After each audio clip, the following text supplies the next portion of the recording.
নমস্কার বন্ধুরা, আমি সহেলি অলৌকিক জোনের আসরে তোমাদের আরও একবার স্বাগত জানাচ্ছি। আজ ঘটনা শেয়ার করেছেন মুনমুন ঘোষ। লিখছেন, সহেলি, আমি অলৌকিক জোনের রেগুলার ভিউয়ার, কলকাতা থেকে শুনছি। তোমার সুমধুর কণ্ঠে ঘটনাগুলো আরও জীবন্ত হয়ে ওঠে। আমার কাছে কিছু সত্যি ভৌতিক ঘটনা আছে, কোথাও কোনো চ্যানেলে আমি পাঠাইনি। আজ প্রথম তোমার চ্যানেলে শেয়ার করলাম। তোমার ভালো লাগলে পড়ে শুনিও। তাহলে আরও কিছু সত্যি ঘটনা শেয়ার করব। এবার সরাসরি ঘটনাতে আসছি। আমার এক রিলেটিভের বাড়ি বোলপুর। ওনার চোখেই দেখা একটা ঘটনা, 2025-এর মে মান্থের ঘটনা। মে মান্থে খুব গরম পড়ে। এরকম গরমের রাতে ওনার ঘুম আসছিল না। রাত 1:30 থেকে 2 বাজে। দোতলার ব্যালকনিতে দাঁড়িয়েছিলেন। হঠাৎ উনি ব্যালকনিতে দেখেন নিচে ওনাদের বাড়ির উঠোনে বাঁধানো বসার জায়গায় ওনার ননদ, যিনি মারা গেছেন কিছুদিন আগে, তিনি এলো চুলে বসে আছেন আর বলছেন, আমার ভাইটা মরে গেল গো, আর দেখতে পাবো না। আবার আমার ছেলেটাও মরে গেল, তাকেও আর দেখতে পাবো না, এই বলে কাঁদছেন। আসলে আমার ওই রিলেটিভ যিনি ঘটনাটি দেখছেন, ওনার হাজবেন্ড যখন মারা যান তখন ওনারই ননদ বেঁচে ছিলেন আর ওনার ভাইকে খুব ভালোবাসতেন। নিজের ছোট ভাইয়ের চলে যাওয়া উনি মন থেকে মানতে পারছিলেন না। এবার এই ঘটনার কিছু মান্থ পরেই ওনার ছেলেও সুইসাইড করে। পর এই দুটো স্ট্রোক উনি নিতে পারেননি। এর কিছুদিন পর উনি স্ট্রোকে মারা যান। উনি বেঁচে থাকাকালীন যখন বাপের বাড়ি আসতেন, উনি উঠোন বাঁধানোয় বসার জায়গায় বেশিরভাগ সময় বসে থাকতেন। রোজ স্নান করে ওই জায়গায় এলো চুলে বসে চুল শুকাতেন। ওই বসার জায়গাটা ওনার খুব প্রিয় ছিল। তো যাই হোক, আমার ওই রিলেটিভের চোখের দেখা এই ভয়ঙ্কর দৃশ্যটা ওনার ননদ কেঁদে কেঁদে কিছুদিন পর পরই ওনার চোখের সামনে আসতেন এবং মিলিয়ে যেতেন। ওনার নিজের চোখে দেখা। তবে এখন আর ওনাকে দেখা যায় না। এই সেম ঘটনাটি আবার একদিন রাতের বেলা দেখেন। এরপর বাড়ির সবাইকে উনি জানান। প্রথম দিন উনি কাউকে কিছু বলেননি, কারণ অনেকে ভয় পাবে বা হয়তো বিশ্বাস করবে না। 2 দিন দেখার পর যখন উনি সবাইকে জানান, তখন সবাই বলে, 2 দিন তো আর পরপর কেউ ভুল দেখতে পারে না। তাই বাড়ির সকলে ওনাদের চেনা জানা একজন তান্ত্রিককে বাড়িতে ডাকেন। ওই তান্ত্রিক সবটা শোনেন।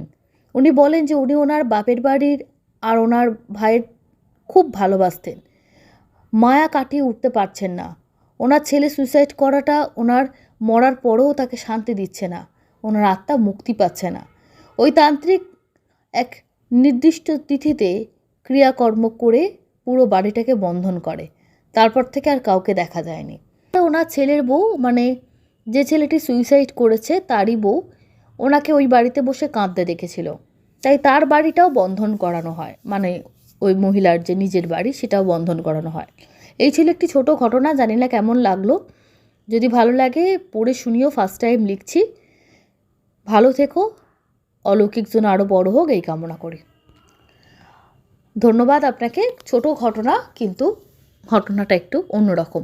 Thank you so much. আজকের দ্বিতীয় ঘটনাটি যিনি শেয়ার করেছেন, তিনি একজন ডেলিভারি কর্মী, খাবার ডেলিভারি সংস্থা, খুব নাম করা। উনি বর্তমানে এখনও বলছেন কাজ ছেড়ে দিয়েছেন, সপ্তাহ 2 হলো, কিন্তু ওনার কিছু নাকি বকেয়া পান। উনি বলছেন যদি কোম্পানি শোনে সমস্যা হতে পারে, মানে যার সূত্র ধরে উনি কাজটা পেয়েছেন আর কি। তো ব্যক্তিগত কারণে কোম্পানির নাম নিচ্ছেন না, কিন্তু খুবই কমন, যেখানে আমরা খাবার অর্ডার দিই, বুঝতেই পারছেন। তো ওখানে উনি কাজ করছিলেন। 2 সপ্তাহ আগে এমন একটা ঘটনা ওনার সঙ্গে হয়ে যায়।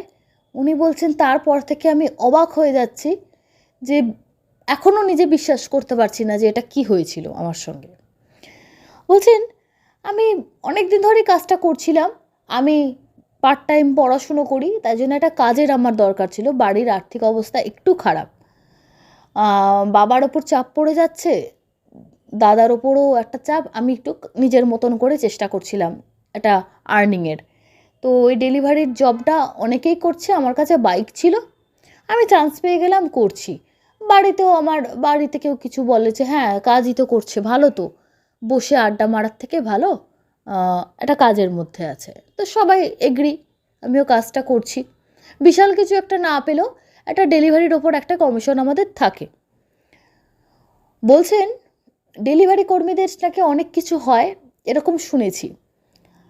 রিসেন্ট একটা ঘটনা বলছেন আমাদেরই কোম্পানিতে, বা উনি যেখান থেকে খাবারগুলো তোলেন বা যেখানে ওনাকে রিপোর্টিং করতে হয় সেই জায়গাগুলোর নাম একদম আমাকে বলতে বারণ করছেন।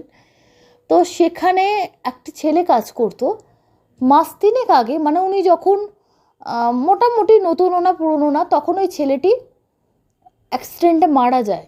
এবং সেটা মারা যায় কলকাতার একটা খুব জনবহুল রাস্তায়। বলছে পেপারে উঠেছিল, প্রত্যেকটা নিউজে দেখানো হয়েছিল। বলছে আপনারা যেটা বুঝছেন না সেই, ও আমাদের ওখানেই কাজ করতো।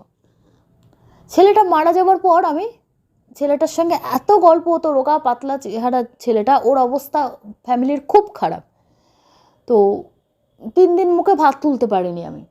কিন্তু তখনও আমার কোনো মানে ওরকম কিছু হয়নি যে আমার ভয় লাগছে বা কিছু, শুধু বাড়িতে মন খারাপ হয়ে থাকতো। আমার বাবা মাও বাড়িতে বললো ছেড়ে দিবি নাকি কাজ, এরকম হলো। বললাম দেখো মা, সবাই তো করছে, ওটা ওর দুর্ভাগ্য, আর কি বলবো, সবাই যদি কাজ ছেড়ে দেয় তাহলে কিভাবে চলে।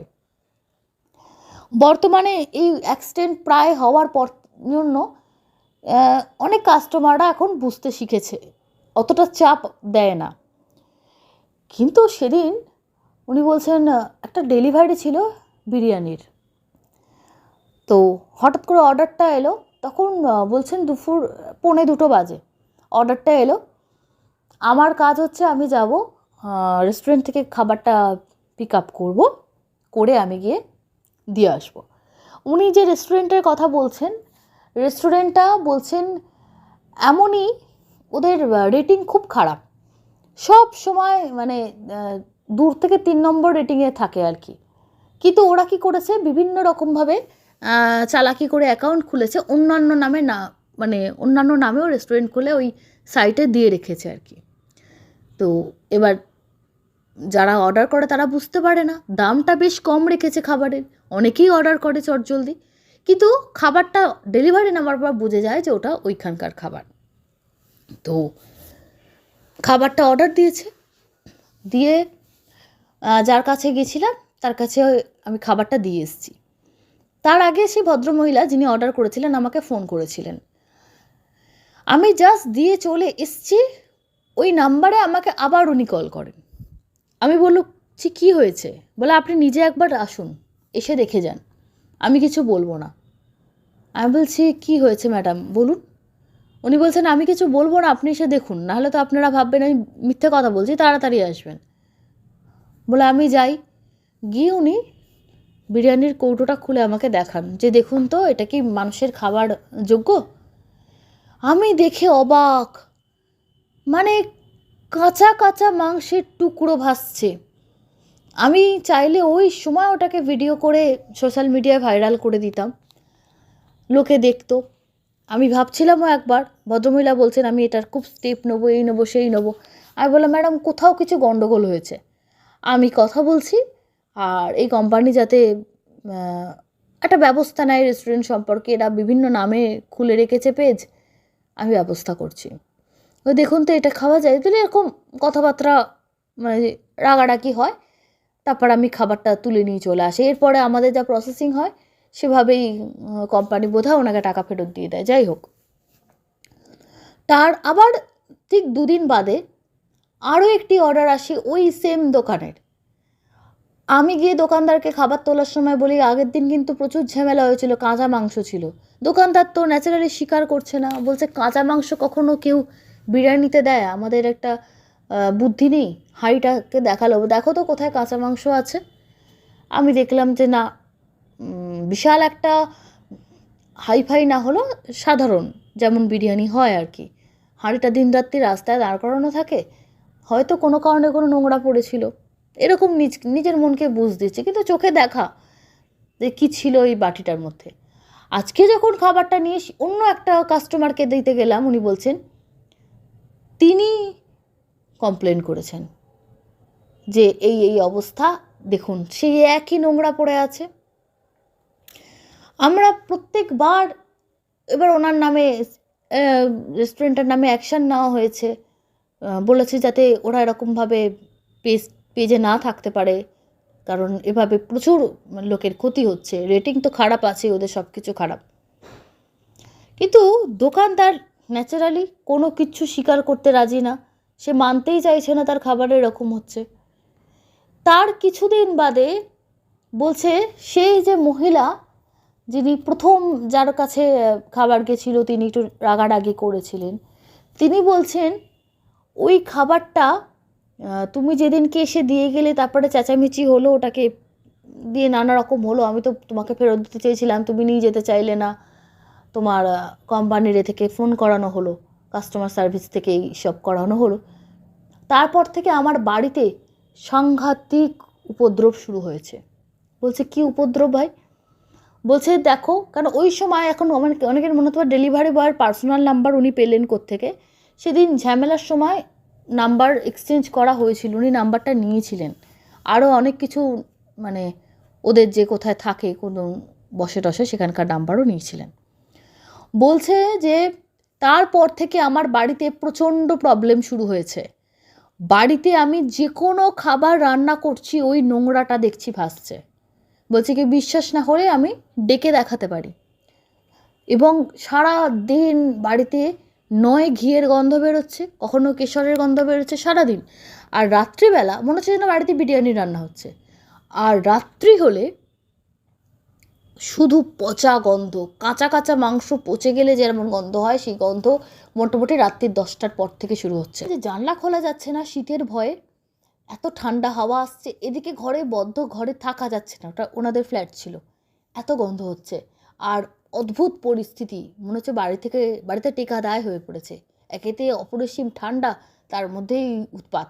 ওর যে হেড ছিলেন তার কাছেও নাকি রিপোর্ট এসছে যে আরও একটি পরিবার থেকে যেখানে খাবার দেওয়া হয়েছিল সেই বাড়িতেও নাকি ওই প্রবলেমটা হচ্ছে। বলছে এবার তো রেস্টুরেন্টটাকে গিয়ে ধরতে হয়, রেস্টুরেন্টের অ্যাড্রেস আছে, সব আছে, ওখানে গিয়ে সবাই মিলে বলছে না আমাদের এখানে তো কিছু হয়নি বা কোনো কিছু প্রবলেম হয়নি। এরকম কিছুদিন চলার পর ওই রেস্টুরেন্টের একটা বাচ্চা ছেলে রান্না করতো, ছেলেটি ধর্মে মুসলিম, সে নাকি কিছুদিন অন্তর অন্তর ওর কি হয়, ও অজ্ঞান হয়ে যায়, ওর নাকি নানা রকম রোগ আছে, কিন্তু ওর হাতের রান্নাটা ভালো বলে আর একটু কম পয়সায় মালিক ওকে রেখে দিয়েছে। ও নাকি রাতের বেলায় দোকানে যখন সব বন্ধ করে চলে যায়, ও রাত্রেবেলায় দোকানেই থাকে, কারণ ওর বাড়ি নাকি অনেক দূরে, এবং ও রাত্রেবেলায় নাকি কী সব করে দোকানের ভেতর, বলে এইসব নাকি কথা উঠছে, বলে রিসেন্ট বলে 10-12 দিন হলো দোকানটা বন্ধ হয়ে গেছে ঝামেলার জন্য। বলছে রাত্রেবেলায় কি করতো, বন্ধ এতে বাতি জ্বালিয়ে কিছু পোড়ার গন্ধ আসতো, এসব আসতো, তখন সবাই বলল যে ও সুলেমানি তন্ত্র বা ওই ধরনের কোনো কিছু সাধনা করে, এবং সেখান থেকে ও কিছু জিনকে কাজে লাগিয়েছে, তারা ওই খাবারগুলো খায় বা তাদেরকে ভোগ হিসাবে হয়তো দেয়। বলছে এটা ও ছাড়াও আরও যারা ডেলিভারি করতো তারা বলছে যে নানা রকম প্রবলেম হয়েছে। এইবার এই ডেলিভারি বয়টাকে মানে যে দাদা আমাদের ঘটনা পাঠিয়েছেন, তিনি বলছেন আমাকে পার্টিদের কাছ থেকে এত বাজে বাজে কথা শুনতে হয়েছে, পর কয়েকটা ফ্যামিলিতে প্রবলেম হয়েছে ওদের খাবারটা যাবার পর, সেই সব বাড়িতে কেউ অসুস্থ, কেউ বলছে এরকম পচা গন্ধ ছাড়ছে, কেউ বলছে সোশ্যাল মিডিয়ায় ভাইরাল করে দেবো, বিপদে ফেলে দেবো, নানা রকমভাবে বলছে। আর আমি একটু দুর্বল টাইপের ছেলে, আমি এত লোকের সঙ্গে চিৎকার চেঁচামেচি ঝগড়া করতে পারি না, আমার ভীষণ মনে হচ্ছে যে আমাকে যদি এখন ভাইরাল করে দেয়, লোকে তো বলবে ডেলিভারি বয়ের দোষ, ওরা হয়তো আনার সময় কিছু করেছে, কিন্তু সমস্তটা সিল করা ছিল, আমাদের তো কিছু করার রাস্তা নেই। কিন্তু তারপরও এই ধরনের বদনাম, ভয়ও পাচ্ছিলাম, কি জানি কাজ ছেড়ে দেবো কি না, কারণ নিজেও পয়সা পাই, ওই সময় চট করে কাজ ছাড়তে পারছিলাম না। তো ওই রাঁধুনি ছেলেটির সঙ্গে আমার বেশ চেঁচামেচি, যখন আমার কানে গেল ওই ছেলেটা ওই সব করে, মানে আমাদের গ্রুপ থেকেই খবরটা আমি পেয়েছিলাম, তখন ওর সঙ্গে আমার বেশ তক্কাতক্কি হয়। মানে আমি জীবনে যা করিনি তাই করেছিলাম, ওকে বেশ আমি নানান কথা শুনিয়েছি, দুটো গালমন্দ করেছি, তোর জন্য আমাকে এই শুনতে হয়েছে, ওই শুনতে হয়েছে, তুই এসব উল্টোপাল্টা কাজ করিস। সে বলছে প্রমাণ কি, ওর সঙ্গে একজন সাথ দিচ্ছে, সে বলছে প্রমাণ কি আছে, খাবার হয়তো কোনো কারণে খারাপ হয়ে গেছে, আমরা তো আর তো কোনো কাস্টমার কমপ্লেন করছে না, এই সেই বলছে তোমাদের নামে তো প্রচুর কমপ্লেন। তো এরকম তর্ক বিতর্ক চলতে থাকে। তো ওই ছেলেটি যেদিনকে তর্ক বিতর্ক হয়, ঝামেলা টামেলা হয়, সেদিনকে ও বলে যে এবার তুই মরবি, তোর বেশি মানে আমার সঙ্গে এরকম করেছিস তো, দুটো ওকে খারাপ ভাষায় কথা বলে ছেলেটি বলে এবার তোর ব্যবস্থা করছি দাঁড়া। ওর ব্যবস্থা করছি বলে বলছে তারপর থেকে যখনই আমি ডেলিভারিতে যাচ্ছি, অনেক সময় অনেক ভেজ আইটেম ডেলিভারি করছি, অনেক কিছু আমি ওদের কাছে তো অ্যাপ থাকে, ওরা দেখতে পায় কি আছে কি যাচ্ছে, বলছে যখনই আমি গাড়ি চালানো শুরু করছি তার ঠিক 24 ঘন্টা, ছেলেটার সঙ্গে ঝগড়া 24 ঘন্টার মধ্যে কাজটা ওর শুরু হয়ে যায়। ওর শরীরের ওপর, ও বাইক চালাচ্ছে তো ওর মনে হয় ওর ঘাড়ের ওপর কেউ চেপে বসে আছে, মোটামুটি যে চেপে বসে আছে তার ওজন কম করে হলো 50-55 কেজি হবে, মানে একজন অ্যাডাল্ট লোক, মানে সে চেপে বসে আছে। বলছি আমি পুরো ফিল করতে পারছি, তার পা ফিল করতে পারছে যে আমার ঘাড়ের সাইড দিয়ে নেমেছে, মানে আমার ঘাড়ের ওপর উঠে বসে আছে, তার পা ঝুলছে, তার পা ফিল করতে পারছি।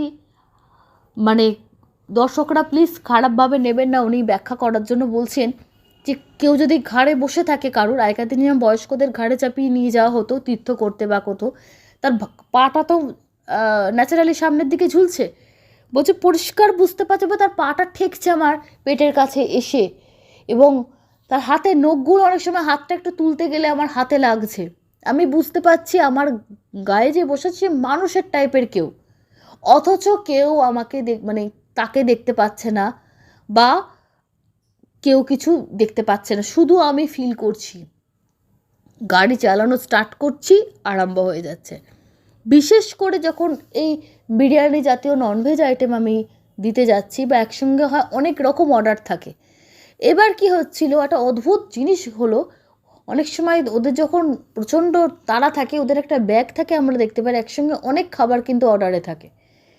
তো নিরামিষ আইটেম অনেকে অর্ডার করেছেন, তারা দেখছেন যে মানে আমিষের টেস্ট, এই রকম ঝামেলা শুরু হয়েছিল। অনেকে তো অ্যাপ আনইনস্টল করে দিয়েছে, বলে এই অ্যাপটাই বাজে হয়তো, কিন্তু এটা তো সব জায়গায় আছে। বলছে প্রচণ্ড আমি কদিন ধরে যা কষ্ট ভোগ করেছি, ঘাড়ের ওপর চেপে বসে আছে আমি বুঝতে পারছি। তারপর থেকে সে যে মুখে কিছু চেবাচ্ছে, কচকচ কচকচ করে আওয়াজ হচ্ছে আমি শুনতে পাচ্ছি। অর্ধেক দিন বিরিয়ানি যেখানে সার্ভ করা হচ্ছে, যে বড় বড় রেস্টুরেন্টের বিরিয়ানি সার্ভ যদি আমি সেটা দিয়ে আসি, ডেলিভারির পরে রেটিং খারাপ আসছে, বাজে রিভিউ আসছে, যে পচা বেরোচ্ছে, নানা রকম খাবলানো বেরোচ্ছে। এক একটা জায়গায় তো আমার ওপর রীতিমতো আক্রমণ হয়ে যাচ্ছে যে তুই কিছু করছিস বা কিছু। বলছেন আমি মানে আমার কাছে কিছু করার ছিল না, একদিন আমি কাঁদতে কাঁদতে ওই রেস্টুরেন্টে রান্নার ছেলেটার কাছে গিয়ে বলছি তুই কী করেছিস আমাকে বল, আমার ওপর সব সময় কাকে চাপিয়ে দিয়েছিস। রান্নার লোকটা মুচকি হাসছে, আর অন্যান্য লোকেরা বলছে পাগল নাকি আপনি এখানে ঝগড়া করতে এসেছেন। বলছে না এই ছেলেটা কিছু করেছে, এই ছেলেটা কিছু করেছে, এ আমার ওপর চাপিয়ে দিয়েছে। বলছে কদিনের আমার আরও যেগুলো সমস্যার সৃষ্টি হয়েছিল, বলছে আমি প্রচণ্ড বেশি খেতে আরম্ভ করেছিলাম, আমি এক থালা ভাত খেয়ে মাকে সঙ্গে সঙ্গে বলছিলাম আমাকে আরও এক থালা ভাত দাও, আমার এইটুকু খাবারে হবে না। বাড়ির লোকেদের সঙ্গে আমি অকথ্য ভাষায় কথা বলছিলাম, যেটা কোনো দিন বলিনি। আমার মা ছোটোবেলা থেকে কোনো দিন আমার গায়ে হাত তোলেনি, মা গায়ে হাত তুলতে বাধ্য হয়েছেন যে কাদের সঙ্গে মিশছিস, কোথায় যাচ্ছিস, তোর মুখের কী ভাষা। তবে আমার খাওয়া দাওয়া কদিন ধরে লক্ষ্য করে মায়ের প্রচণ্ড সন্দেহ হয়। অদ্ভুত অদ্ভুত এমন আমি জিনিসপত্র খাওয়া শুরু করেছিলাম যেগুলো আমি কোনো দিন খাইনি, বা আমাদের বাড়িতে যেগুলো রান্না হয় না, যেটা রান্না হওয়া তো দূরের কথা, মুখে উচ্চারণ করা আমাদের হিন্দু ধর্মে পাপ, সেই খাবারও আমি বাড়িতে কিনে এনে খাওয়া শুরু করে দিয়েছিলাম। বলছে এর থেকে বেশি কিছু আমি বলতে পারছি না, বাড়িতে আমাকে নিয়ে তুমুল অশান্তি শুরু হয়, এবং মাঝে মাঝে সেই কাস্টমারের ফোন আসা শুরু হয়েছিল এত কিছুর মধ্যে, যে আপনি সেই দিয়ে গেছিলেন দেখুন আমার বাড়িতে এখনও প্রবলেম চলছে। তখন আমি কেঁদে বলি ম্যাডাম আমার নিজেরও প্রচুর প্রবলেম চলছে। তখন তিনি বুঝতে পেরে বলেন যে তাহলে কোনো একটা কিছু করা হয়েছে, কোথাও একটা কিছু গণ্ডগোল হয়েছে। বলছেন কদিনের মধ্যে আমাদের এখানে একজন আছেন ভালো গুণিন, তার কাছে গিয়ে বলা হয়, সে সমস্তটা শুনে বলে আমি একটা জিনিস দিচ্ছি সেটাকে দেখো তো যদি রঙটা পাল্টে দেয়। একটু চাল দিয়েছিলেন আর বলেছিলেন বাড়ির এই বিশেষ জায়গায় রাখবে, চালটা যদি কালো হয়ে যায় জানবে খুব বাজে একটা শক্তি ঢুকেছে, বা তোমার ছেলের বালিশের মাথায়, মানে আমার মাকে বলেছেন তোমার ছেলের বালিশের তলায় দিয়ে রাখতে, ওই বালিশে যেতে মাথা দিয়ে শোয়, তারপর তুমি দেখো। বিশ্বাস করবেন না, কাঁচের শিশির মধ্যে ওই চাল আমার এখনও রাখা আছে। রাত্রে একটা কাপড়ে মুড়ে চাল রাখলে কোনো দিন সম্ভব? সকালে চালটা পুরো কালো হয়ে গেছে এবং চালের থেকে গন্ধ আসছে। ওই একটুখানি চাল থেকে কি গন্ধ আসতে পারে? বলে ওইটা আমাদের এখানে সবাই দেখেছে। যারা জীবনে বিশ্বাস করে না তারাও বলছে এটা কিছু ব্যাপার আছে। মানে চালটা মনে হচ্ছে যেন কালো ভেবনো ধরে গেছে। বলছেন খুব খারাপভাবে ওর উপর কাজ করা হয়েছে, এবং যে আত্মাটা ওকে ধরে রেখেছে সে এত সহজে ওকে ছাড়বে না, একদম ওকে শেষ করে ছাড়বে। তারপর তার কাছে যখন চালটা নিয়ে গিয়ে আমার মা দেখান যে এরকম অবস্থা, বলছেন তো পুরো জিনিসটা তাকে বলা হয় যে এরকম এরকম ব্যাপার।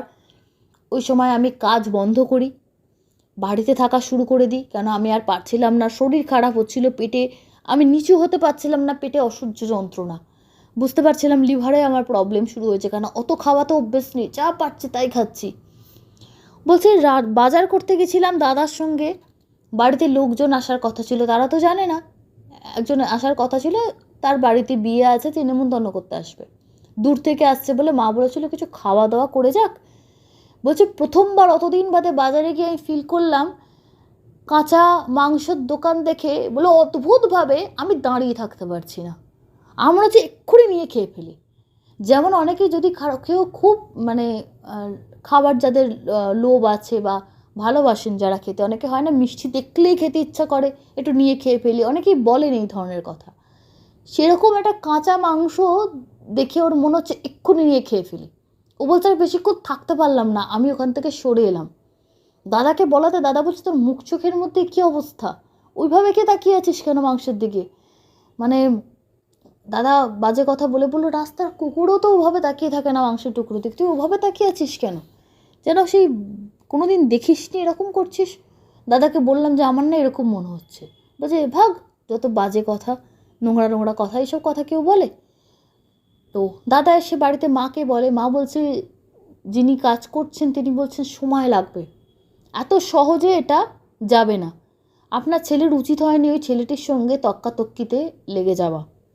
ওর সমস্যা হচ্ছিল, ও অফিসিয়ালি চেষ্টা করতো সেই রেস্টুরেন্টের নামে কোনো কিছু করে ব্যবস্থা করা, ওদের হাতে যেটুকু আছে, কিন্তু এইভাবে তার সঙ্গে ডাইরেক্ট যে তুই কী করেছিস বল করে ওকে এইভাবে করাটা উচিত হয়নি। ও প্রতিশোধ নেওয়ার জন্য এই আত্মাকে ওর ঘাড়ে চাপিয়ে দিয়েছে। তারপরে কাজও হয়, কাজ করার পর এই যে মৌনী অমাবস্যা গেল কদিন আগে আপনারা জানেন, তাতে ওর মা বড় করে কাজ করান তান্ত্রিকদের দিয়ে, কিন্তু তারপরও বললেন কিছুটা কাজ হয়েছে, এখনও অনেকটা কাজ হওয়া বাকি আছে, এখনও ওর পেটে ব্যথার প্রবলেমটা যায়নি, এখন খাবার এটা একটু কমেছে, কিন্তু আগে যেমন সবসময় মনে হতো শরীরেকে চেপে আছে, যার জন্য ঘাড়টার যন্ত্রণা শুরু হয়ে গিয়েছিলো, ঘাড়ে ব্যথা সবসময়। আমি বলছি কোনো একটা অয়েনমেন্ট মালিশ না করে বসতে পারতো না, সবসময় অয়েনমেন্ট নিয়ে ঘুরে বেড়াতে হতো, এত ঘাড়ের যন্ত্রণা, সবসময় মনে হচ্ছে ঘাড়েকে চেপে আছে, আর মানে রীতিমতো ঘাড় ফুলে উঠেছিল। তো এই রকম অবস্থা থেকে বলছে এখন একটু বেটার কন্ডিশনে আছে আগের থেকে, বলে আস্তে আস্তে ওটা একদম চলে যাবে। কিন্তু ওটা হয়েছিল ছেলেটি ওদের মুসলিম ধর্ম অনুসারে ও কিছু তন্ত্র সাধনা ছেলেটি করে, আর ওই দোকানে কাজ নেওয়ার পেছনে প্রথমত এরা তো কিছু না কিছু কাজ করে, আর তার থেকে উদ্দেশ্য হচ্ছে ও যে আত্মাগুলোকে নিজের কাছে রেখেছে, ওই দোকানে যে রান্না করা মাংস টাংস কাঁচা মাংস সে আত্মাকেও ভোগ হিসাবে দেয়, সেই জন্য রেখে দিয়েছে। তো তারা যখনই কোনো খাবারটা এঁঠো করে ফেলছে, সেই খাবারটা যখনই কোনো কাস্টমারের কাছে যাচ্ছে ওটা ওই রকম বিদঘুটেভাবে যাচ্ছে, আর যেটা থেকে তাদেরকে দিচ্ছে না, মানে অনেকগুলো হাঁড়ি থাকে তো বিরিয়ানির হাঁড়ি রেস্টুরেন্টে, সেটাতে আর কিছু হচ্ছে না।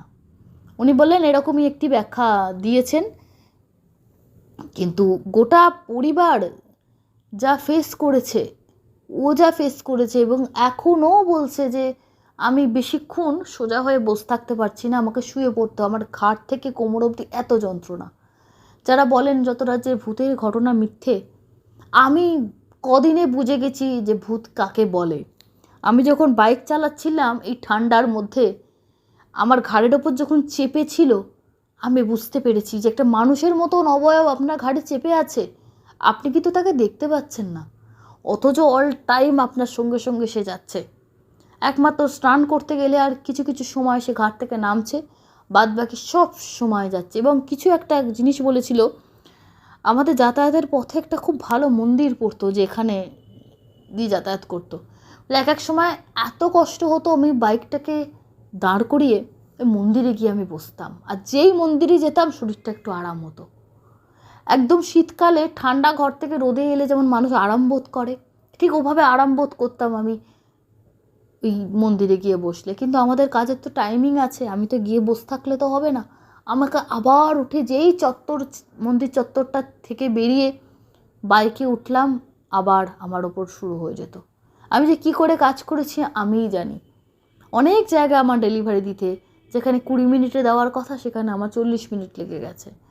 রিভিউ খারাপ পেয়েছি, সব কিছু, কিন্তু খুব কষ্ট পেয়েছি। এখনও অনেক প্রতিকূলতার মধ্যে দিয়ে যাচ্ছি। বাড়ির আর্থিক অবস্থা যেন যে জন্য কাজ করতে গেছিলাম উল্টে আরও খারাপ হয়ে গেছে।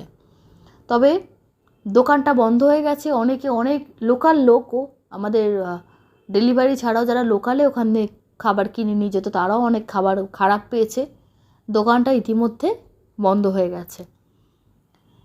ছেলেটা এখন কোথায় থাকে জানি না, তবে দোকানে রাত্রেবেলা আগে যেমন লোকে আলো জ্বলতে দেখতো, বা কি ভেতরে কোনো তো কেউ আছে, ধোঁয়া ধোঁয়া কী সব বেরোতো, গন্ধ ছাড়তো, ওগুলো বলতে রিসেন্ট হয় না। তার মানে ছেলেটাকেও হয়তো দোকান থেকে তাড়িয়ে দিয়েছে মালিক।